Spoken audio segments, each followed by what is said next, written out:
Welcome to Career Tools. This is Sarah. And I'm Mark. Today's podcast, How to Resign, Part 2 of 2. This cast answers these questions. How do I resign? And you'll know in detail by the time we finish that question.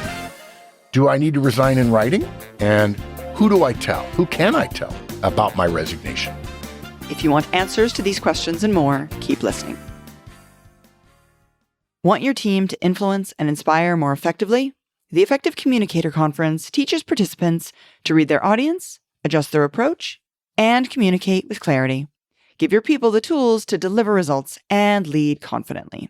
Register now at manager-tools.com/training. All right, that takes us through the prep steps into the actual delivery steps.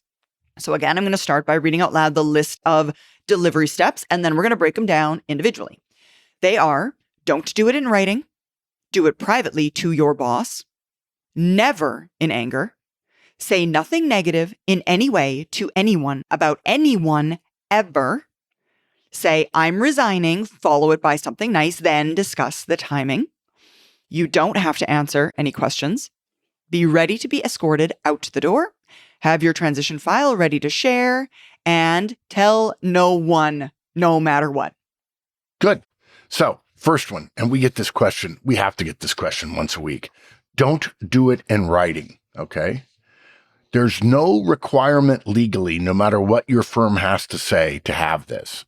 If you were going to push back against HR, you could say, I don't think there's a legal requirement, I'm not doing it. And they would walk away. They would fold quickly. Some managers ask for it, but HR, frankly, doesn't know what to do with it. When you put it in writing, you reduce your flexibility. What we're saying here, folks, is do not write something out in advance that you intend to give to the company. We're not saying you can't write a short speech. Hey, Sarah, I'm resigning. I would like to stay for the next 6 weeks as a transition period, but I understand I'll accept whatever the company wants to do.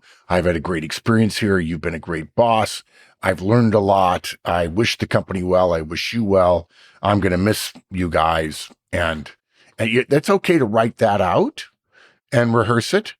I would recommend, though, you not take it simply because there's a chance. And so rehearse it well enough that you don't have to take it, simply because there's a chance to say, hey, can I use this to show HR that this is a resignation letter? And I would probably say no, even though that's a bit of tension.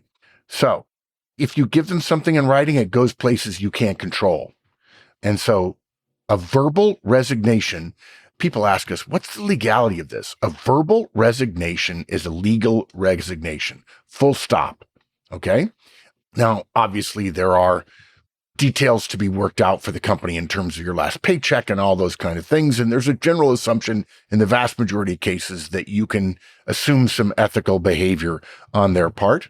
But just remember, they gave you an offer verbally, the vast majority. I know there's some that get in writing, and you accepted verbally. That is, we live in a high trust society, and with high trust means that there is low legal burden, meaning there's not a lot of legal activity around a common, what amounts to a contract between you and an organization. Company says, we're going to pay you this much, you're going to do this work, and you accept, and that's good enough. It doesn't need to be written down. Some companies do that. We disagree with it. We think it's costly and burdensome. And if you accepted verbally, a verbal offer, you don't have to put it in writing. Yeah. Exactly. Okay. Which takes us then to do it privately to your boss. In your boss's office, which is where we'd recommend you have the conversation, because that's where your boss feels most powerful and least vulnerable. We've heard of recommendations about doing it at the end of the day, but we disagree. I mean, often the employer, they're going to want to call people. They're going to want to take some action.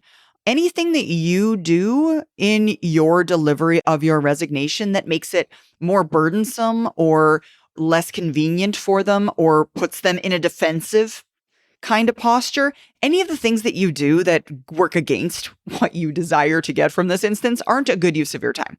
So what we'd say is there's no preference to us on your time of day. Do it whenever you like, just so long as when you do it, you know that you are ready to be marched out the door if that should happen, which we're going to talk about below. So it doesn't matter what time of day, just have all your ducks in a row, knowing I might get marched off. Go through the preparation state and you're in good shape, and then you'll be at peace. Which, of course, means if you've gone through the preparation phase, it's unlikely you're still going to be angry about something that happened 6 weeks ago. But this is even more general than that. Don't ever resign in anger. If you can't resign without anger, even if your spouse has been insulted or you've been accused of heinous acts that were wild and intemperate from your boss because he's an idiot and doesn't have control of his mental faculties some days. If you can't do it, resign without anger. You don't have the temperament to be a manager. And it may require you practicing with your spouse or preparing a statement, as we mentioned, that you don't share, but you do read. And in the moment you're done reading it, fold it up and put it in your pocket. Don't do it. You'll regret it. You will regret it. Yeah, that's exactly it. And again, to your point a moment earlier, Mark, if you've done all the prep work and you're not doing this in haste, then there should be no problem in you being able to rehearse it a few times and doing so without that anger. Yep. All right. Next one on our list then is say nothing negative in any way to anyone about anyone ever. And folks, we have heard plenty of stories about companies telling people that the public statement on their firing would be that the decision was mutual. And to be clear, you may not be aware of this, but that's how it's often handled among executives, right? There's someone or the other decides we're going to make a departure and we agree to say we agreed on this decision. But in terms of the situation, what we often find will happen, and we hate happens, is that the individual who was initially told that the public statement would be this is mutual, then finds out people are talking about the fact that those who offered sensitivity are actually telling other people the real reasoning behind it. It's not nice. It is not good. Yeah. It is not. It's underhanded ugly. It is underhanded. Exactly. So say nothing negative about anybody. Yeah. Look, folks, smile at people on your way up because you will see them on your way back down. Whatever you say now to people who are still there may well get back to the people who are arranging your last days and your paperwork.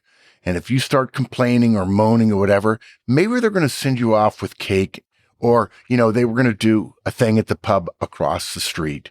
And then your boss hears that you're complaining about her. She quietly goes to her number two. No, tell them cancel the pub thing. I'm not doing this.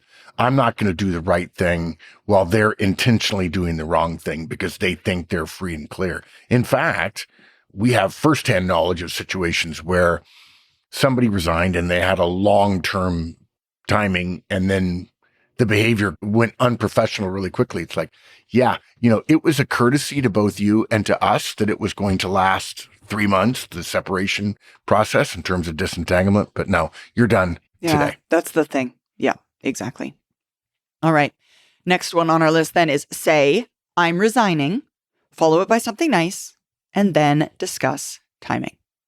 Folks, we do not recommend that you say, I quit or I'm quitting.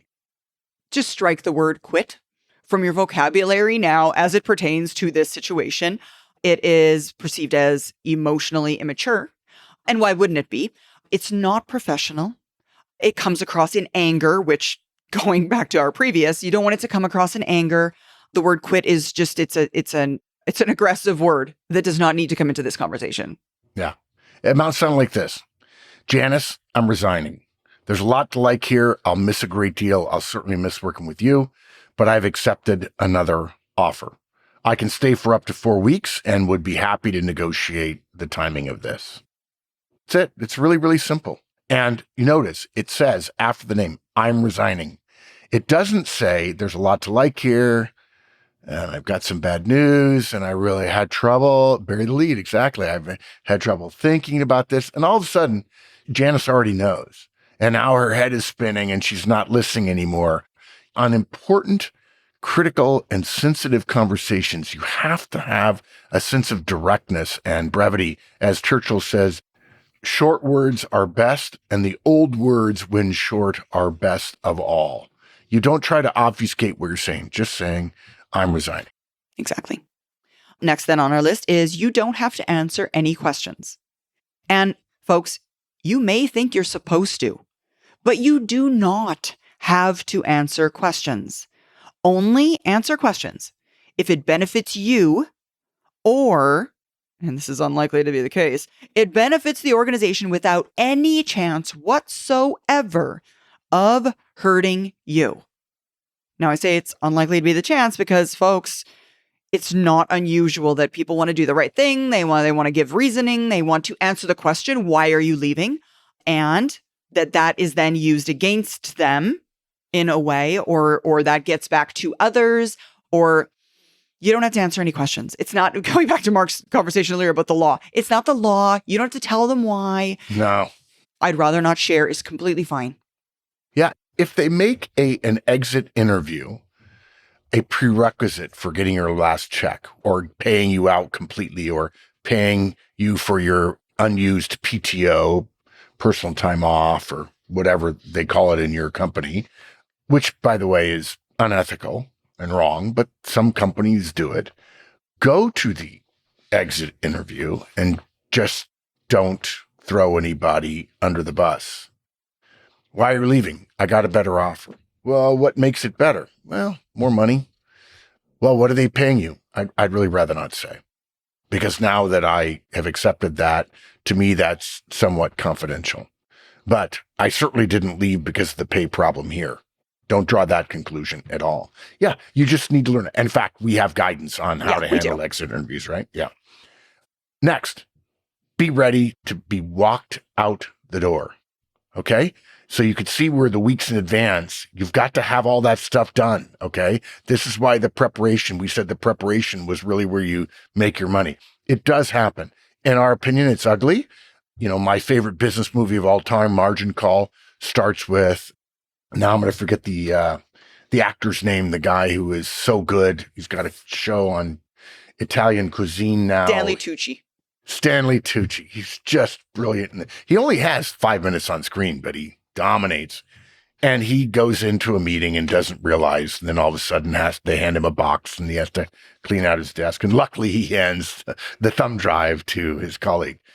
And that happens all the time. Of course, that's a layoff situation, but sometimes bosses don't listen to manager tools, don't understand that when someone resigns, they don't have to be marched out the door, that it's not a test of loyalty every day, and that actually he should say, well, gosh, thank you for letting me know. I'm thrilled that you found something better, right? That's what the smart manager would say.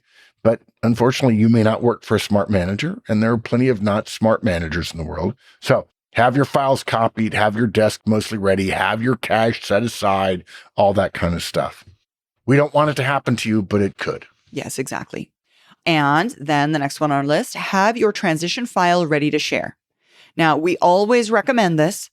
We have had people in our community, I feel like, tell us that they were treated so poorly on the way out. They didn't share their transition file or didn't share all of their transition file. And folks, even if it goes badly at the end, we would still recommend that you share your transition file in its entirety. Again, this isn't about you. It's not even about the organization, frankly. It's in large part about your team. Your team are the people who are bearing the brunt of your taking a stand and keeping your transition file to yourself. So why visit the ills that were visited on you, on them as well? And if you can't, give it to your boss for whatever reason, give it to HR. Or, if you can't give it to HR, give it to your team members and give it to a colleague, a peer. My boss didn't want this, but it's important. Here's some stuff. Yeah. If you have to give it to one of the people that, assuming you're a manager, you have to give it to somebody on your team and it has reviews in it, it's fine. Folks, just say to them, hey, there's some sensitive stuff in here, probably for the next manager. There's performance review things in here. I'd rather you not look at it. Can you try and make sure the next guy gets this? The next gal gets this? Mm-hmm. They will look, by the way. I know they will, but you're doing the right thing. You're doing the right thing. Yeah. Last on the delivery, tell no one, no matter what. I hope we're getting really clear about this, right? Your boss gets to decide. You don't get to tell your boss, hey, look, I'd like you to keep it to yourself. We just had firsthand experience that with somebody in the community. Like, I'd like you to wait to talk to the company until I've had a chance to tell a few people internally. Nope. The moment the company knows, the company gets to decide. That's how it works. Until your boss makes it official, you're really not authorized to say anything to anyone. You could certainly email or call your spouse and say, hey, it's done. I've resigned and everything's moving apace and they've given me the 4 weeks or they've walked me out the door, whatever the case might be. In fact, in some cases, typically if somebody resigns and they're going to walk you out, they do let you go by your desk. I have had people say, I wasn't 100% sure of that. So I went ahead and cleaned out my desk the day before, which is a little weird and you might want to stay late to do it. But I respect that from the standpoint of I can't guarantee that my boss won't react in what would be an unprofessional way. The idea that you resign and then I don't even care if you work at the CIA, and I've done work for the CIA for many years. I don't care if your job is that sensitive. You don't have to be your badge taken away and frog marched out of the building without even being able to go by your desk. Mm-hmm. Yeah. And again, folks, assuming that you did all the prep work and there are all these weeks in lead up, slowly over the course of time, if there's personal stuff in your desk, you could have been taking it home. Like you don't have to have left your desk fully intact this entire time. Absolutely. I mean, the pictures on top of your desk, things like that, you're going to want to keep that. Otherwise, it's going to be a signal. But yeah, exactly. Are your cross-functional managers struggling to build high-performing teams quickly? The Manager Tools License is your comprehensive, actionable program designed to give you the full playbook. Imagine delivering measurable results and retaining your best people, all with a lower cost than piecemeal training solutions can offer. Get your Manager Tools License today and start building the team you deserve at manager-tools.com/licenses. Okay, so that takes us then to the last piece of our guidance, which is the interim activities. They are expect a counteroffer, expect disenfranchisement, work hard, talk to benefits consultants about benefits, go home on time, stay mum in the exit interview, period, and solidify relationships. Yeah. So expecting counteroffer first. They don't work. We never recommend them, but your company may offer you one nonetheless. And so if there's any way you might reconsider, and it looks like your company is interested in having you reconsider by making a counteroffer, then don't tell them not to do it. Okay? This is about training yourself about what happens and how things work and so on. And if you've gotten a 15% raise and your experience in your company has not been salutary and you decide, yeah, 15% is enough. Frankly, in many cases, it would not be. That would have to be more than just unsalutary. But regardless, and then the company comes back and says, we're going to offer you 25% more. Then you might want to talk to your spouse and reconsider. Sure. And if there's no way that you would reconsider, just tell them not to counteroffer. Something that you can do to preclude a counteroffer, if you will, is not tell them what the other offer is or where the other offer is. And go back to remember what we said about not having to say anything. If you don't tell them anything, other than something to reassure them about competitive issues. If you don't tell them anything, it's going to chill their interest in countering. It's going to make them think, okay, they're not really open to it. Why would we do it? I didn't know this was coming. Suddenly he's resigning. He has all this stuff already prepared. The offer must have been fairly significant. They've been working on it for a while. The worst thing in the world would be go to my boss and say, I think if we give him 25K more, it'll be okay. And then they do that and come back and say, I'm sorry, that doesn't even match my offer that I'm leaving for. That makes them look bad and feel bad. And it's horrible. Mm-hmm. Yeah. Good. Next, expect disenfranchisement. This is a nice way of putting it, by the way.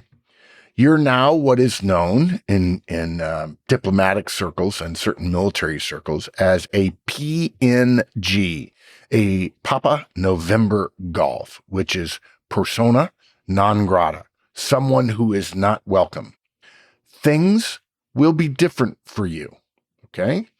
You're not going to be invited to some things that might be out of spite, but might just be out of we're moving on. And you might feel left out. You may be ostracized. Friends might get quiet around you. And folks, this is normal, okay? Don't ask your friends to put their relationship with you over paying for their mortgage, which the company helps them do. When people say, yeah, actually, you hear about a pub thing and you say, oh, I'll come. Actually, no, it was just a list. I don't know if you're supposed to come or not, Mark. Oh, dudes, I am sorry. Totally get it. Totally get it. Guys, have a great one. Don't tip one back for me and then get the boss upset or whatever. Don't do that. Hope you guys have fun. See you tomorrow, right? No problem. No problem. Be gracious and kind. Now, if you get your feelings hurt, keep this in mind.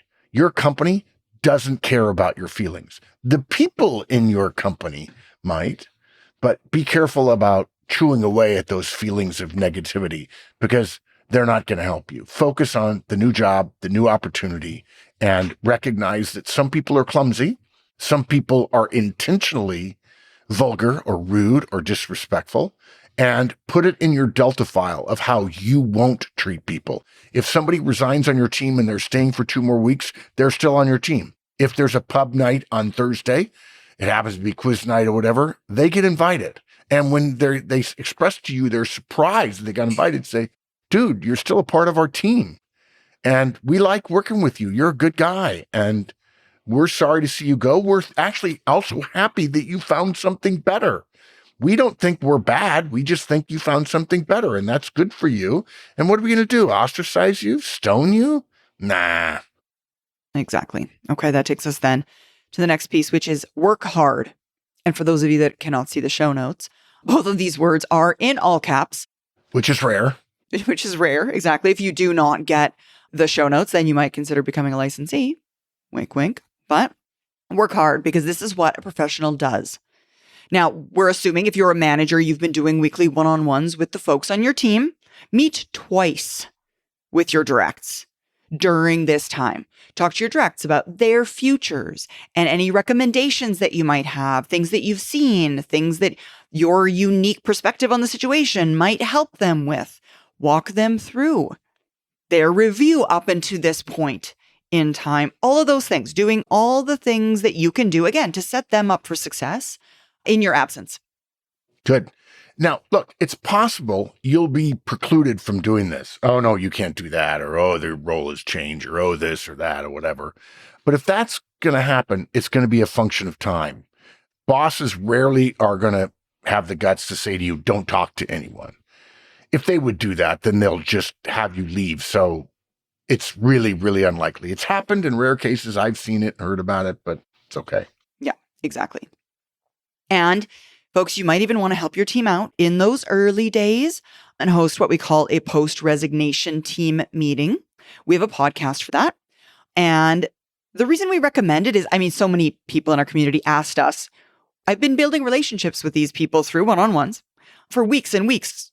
It's kind of weird not to say anything about it. You've developed close relationships with them. So this meeting will help you make the transition as easy as you can and ensure that they have what they need while not overstepping in your role as their manager. Next is talk to a benefits consultant about your benefits. Make an appointment with someone in HR. Have their phone number, which again, this is prep work, in your personal phone. So if you get rushed out, you'll still be able to call them. That was one of the things that happened in margin calls. Somebody got rushed out and didn't have their phone. Can't call him because his phone was the company phone and they took it from him. It's probably in a box somewhere ringing while you guys are trying to call it. Leave him a message about wanting to meet to discuss next steps to find out what the process is. Maybe the benefits you get at your new company are not as good and you want COBRA benefits, which is an American phrase about continuation of health benefits, health plan costs at the cost of the employee. And if you get less than a complete answer about what your company is obligated to do about you, don't be afraid to call their boss and say, hey, look, I still work here. People do resign periodically. I'm a good guy. I'm not trying to make a stink, but I'm not getting answers. And if you want to direct me to a website where I can learn something, that's fine. But I think you guys owe me this. Yeah, absolutely. Okay, the next point then is go home on time. Now, folks, I want to revisit what I said a moment earlier about work hard being in all caps. Yeah, you need to work hard, but there's a limit. Anytime you spend at the office after your office hours close, and let's assume it's 5, may just be presumed to be espionage. You may think you're doing the right thing. Oh my gosh, look at me putting in extra hours, but at the copy machine? The persona non grata thing. Just go home on time. Don't be in the office in the evening after you have given your notice. It will be seen as less than positive. Yeah. We've already touched on this, but I'll say it again because it's part of the outline. Stay quiet in the exit interview, full stop. Okay? We have an entire podcast on handling exit interviews because so many people handle this so poorly. Exactly. And as sad as it might be, folks, no matter how much you want to divulge your experience or you think that what you have to say could help the company or help your old coworkers, don't share it. Don't share it. You may think it's valuable information. It is information that will be used against you. It just is. Yeah, sounds bad. They don't mean to hurt you, but it will have blowback to you. It is not unprofessional to stay silent. What is that old saying? If you don't have anything nice to say, don't say anything at all. So there's a difference between being asked to share discomforts or whatever, and that's a reasonable thing for a company to do. But it's also reasonable for you to say, that's not the way I see it. I don't recall any situations like that. My time here has been good. It's been reasonable and so on.